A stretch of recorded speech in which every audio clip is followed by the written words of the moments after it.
Good morning and welcome to this morning's devotions based on the Lectionary. Today I get to read the beloved 23rd Psalm. O God, you are my shepherd. I want nothing more. You let me lie down in green meadows. You lead me beside restful waters. You refresh my soul. You guide me to lush pastures for the sake of your name. Even if I'm surrounded by shadows of death, I fear no danger, for you are with me. Your rod and your staff, they give me courage. You spread a table before me in the presence of my enemies. You anoint my head with oil. My cup overflows. Surely goodness and love will follow me all the days of my life, and I will dwell in your house for days without end. The Good Shepherd is one of the most enduring, deep-rooted images we have of Jesus. In fact, as I was thinking about this devotion, I typed in Good Shepherd to Google Images, and 4.2 million images came up. I scrolled through a few, and they all had some similarities. There was Jesus in this long, beautiful, flowing, very clean robe with his pristine beard, standing in a lush valley or beautiful field, shepherd's crook in one hand, little baby sheep in the other, surrounded by other sheep who are looking up adoringly at him. You've all seen a version of this image, right? Actually, one of my earliest memories involves Jesus as Good Shepherd. We were living in Hamilton, Montana, and in the church there, in one of the hallways, was a large bulletin board. And on that bulletin board, right in the center, was a picture of Jesus as the Good Shepherd. And in his arms, he carried this little lamb. And then connected to that picture of the Good Shepherd were all these other little baby lambs. On each little lamb was a Sunday school child's name. All the little boys were connected to the Good Shepherd with a blue ribbon, and all the little girls were connected to this Good Shepherd with a pink ribbon. I can remember standing there as a little girl and looking for my name and knowing that I belonged, that I was loved because I was one of Jesus' little lambs, and that all of us were connected to Jesus and that we were connected together. The little sheep connected on that bulletin board were pristine white and clean and, of course, adorable. I think we've rather romanticized the image of sheep. I'm pretty sure they're not that clean. I looked up the characteristics of sheep, and as a Montanan, you wouldn't think that I'd need to, but this is what I found out. Of all livestock, sheep need the most care. They're timid and fearful. They're vulnerable. They're helpless. They easily lose their way. They are terribly susceptible to parasites. They have little or no means of self-defense, so they're easily killed by their enemies.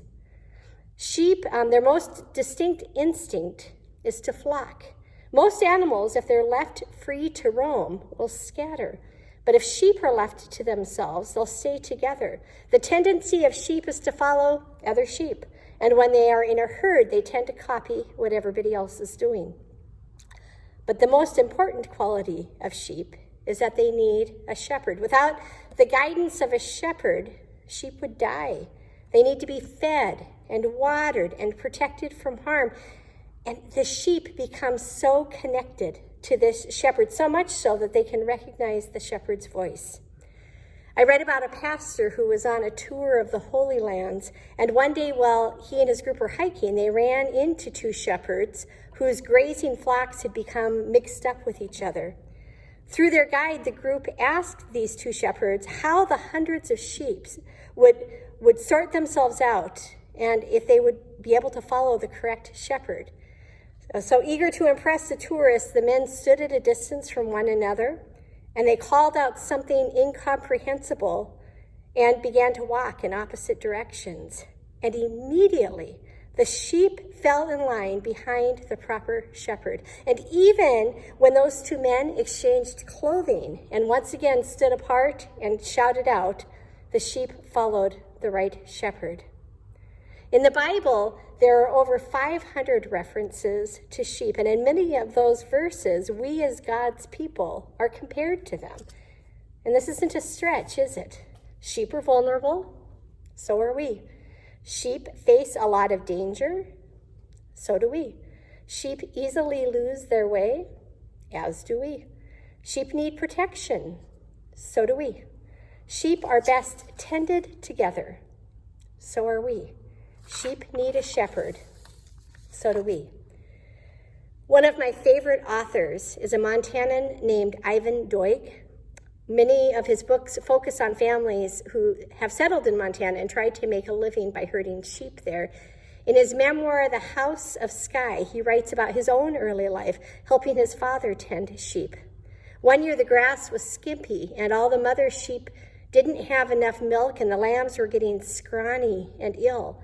So Doig and his father had to dose 2,000 lambs with cod liver oil.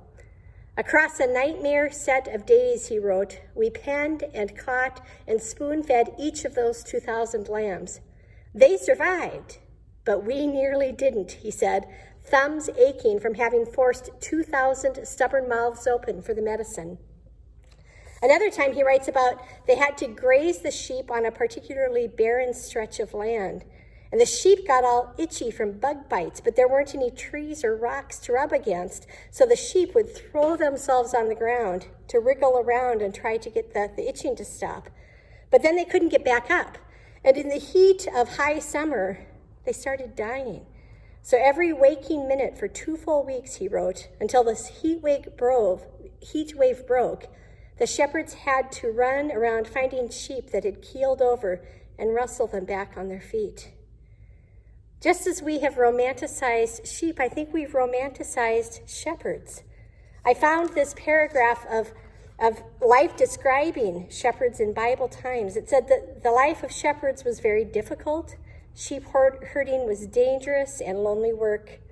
So much of the terrain of Israel was hilly, rough, and stony, making it very difficult.